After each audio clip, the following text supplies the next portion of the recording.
Colin Baker, welcome to Los Angeles, welcome to Gallifrey. We're awfully glad to have you here. It's a great pleasure to be here. I wanted to ask you, first of all, about, it's been quite some time since you were actually playing the role of the Doctor, although in a way you are still playing him on the audios, which have been very well received. And it occurred to me, if things had happened very differently than they did, and you were just now being approached to play Doctor Who, the acting, the experience and the events that have happened in your life since that time, do you think that would give you a different approach to the part today than you had at the time? No. That's a very long question, a very short answer. A different coat then? A different coat is about the sum total of it. But wherever you start from a given point in time. Obviously, if I was starting now, not then, I'm different, the circumstances are different, the program's different, so there'll be a difference. But I don't think that any knowledge I acquired during the time I was doing it would radically change the way I approached the job of acting the part. It might affect other things like negotiation of contracts and things like that. That might be different, but in terms of actually doing the job, no.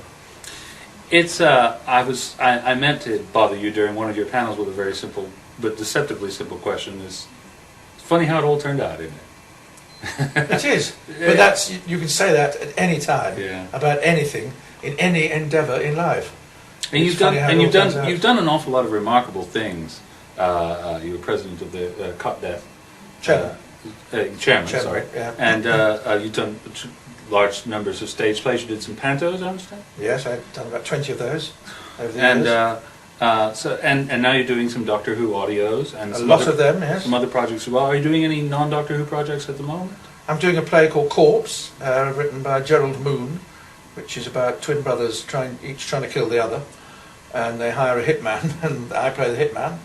And it's a play that I did 17 years ago in London for a year, and I play the twins, and it's great kind of. So you're playing a different role now than you were then. I'm playing the part that was played then by Debbie Watling's father, Jack Watling, when we did it that time. So I'm now the older man.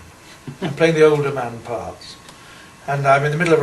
I've been doing it for 6 months already. There's been a cast change, and the other actor has left, and there's a new one joining. And I shall be doing it again until July of 2003. Now, as I understand it, you're right in the middle of rehearsing it now. Yep. And taking a sudden break and just coming to America, doing convention, going back. With your working style, do you find that very disruptive, or can you? It's tiring. Fortunately, I know the play already because I've done it before. But it's the poor guy who's taking over, who for 3 days, Thursday, Friday, and Monday of next week, will have to do it with the understudy. And then I shall get off a plane at something like midday on Tuesday in England, which is 8 o'clock in the morning here, having been up in the plane all night, and I shall go straight to work and work till 6 o'clock at night. So that'll be fun. I'm really looking forward to Tuesday. And then drive home and then you see your family, though. I will see my family. Yeah. Now, one of the things that has always come across in every interview that I've seen with you is your family are just tremendously important to you. That's the most important thing there is. How much of your work do they see? Not very much. What do they have any comments on your time as the Doctor? No, for an awful long time they were totally uninterested and didn't even watch it, which I think is quite healthy. I think to have a family that's slavishly following everything you do, and I can have a first night of a play and come home and nobody will refer to it because life has been going on there, and I just go out to work. What I do is tedious necessity to earn the money to support them. But that's not to say they're not interested. It's just that life is so full. My 4 children 4 girls are 17, 14, 13 and 11. So they're kind of into their own lives. But after years of not really caring much about Doctor Who, my second daughter, who's now 14, nearly 15, about 3 years ago, she was off school for a couple of weeks ill, and because she's seen everything else 100 times, thought, what's this tedious Doctor Who stuff, and really got into it, which was quite nice, because so one of my 4 daughters actually does like Doctor Who, and having watched all my stuff, then watched other Doctors, but now she's into Buffy. I've been kicked into touch for Buffy. Yeah, well, now you know how Jerry Anderson felt. Why? What happened to him? His son was a massive Doctor Who fan while he was doing all his Oh, really? while he was doing all his work. Oh, so, funny. yes, Oh, funny. he always felt like, what am I doing this for? Would you mind talking a little bit about your work with the Foundation for Not at all, no. and your continuing role in? Yeah, well, I mean, I became involved when my son died in 1983, just before I was about to start doing Doctor Who, which is why I have a fairly robust attitude to work, because I now know what it's all about. I'm not the slightest bit interested in fame and all those things that go with the work. It's very nice if people appreciate you, but there's only one reason I do it, and that's to put bread on the table and clothes on their backs. And when nobody could tell us why Jack had died, I got involved with the Foundation of Sudden Infant Deaths as a fundraiser, because I was quite high profile. And I did a bit of fundraising for a few years, and then he invited me onto the Council of Trustees. Mm-hmm. And 4 years ago they asked me to become their chairman when the previous chairman retired. So I did, and I'm the chairman of the Foundation of the Sudden Infant Deaths, which is a national charity in Britain which funds research into causes of cot death. I don't know whether it's just because, hopefully it's because the incidence of cot death have dropped dramatically, that we don't hear as much about it these days as we did, or at least the Doctor Who fans did when you were first becoming involved. It's very cyclical.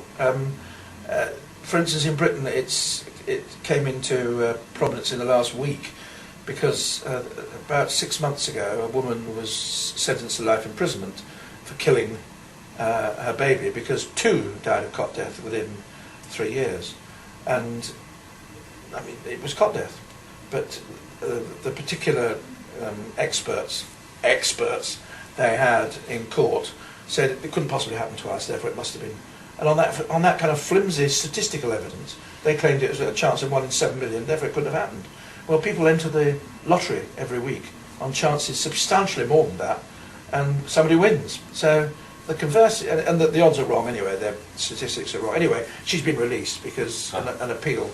But she spent 6 months away from her 2 children on a life sentence for doing something that she hadn't done. So suddenly the causes of cot death are back in the news again, and we kind of grab hold of that, because we're campaigning at the moment actively to have proper paediatric pathology when a child dies, as opposed to just a general all-purposes autopsy, which is done by someone who hasn't a specialism in paediatric pathology. Right. And so that's given us an impetus to do that. When Jack died, there were nearly 2,000 babies a year dying in Britain, cot death, and now we're down to about 400. That's tremendous. But it's still one a day. It's still too much. And if there were 400, football players dying every year and nobody knew why, there'd be a lot done about it. That's a very depressing point you make. But it's babies, and our babies die all the time, but they all die for reasons. If a baby dies and you don't know why, 400 politicians died last year. We don't know why they died. They just died. They do something about it. Yes, exactly. So I'm greatly indebted to the fans of Doctor Who who have always been excellent in supporting my charity in England, and now this convention here is doing the same. So it means a lot to me.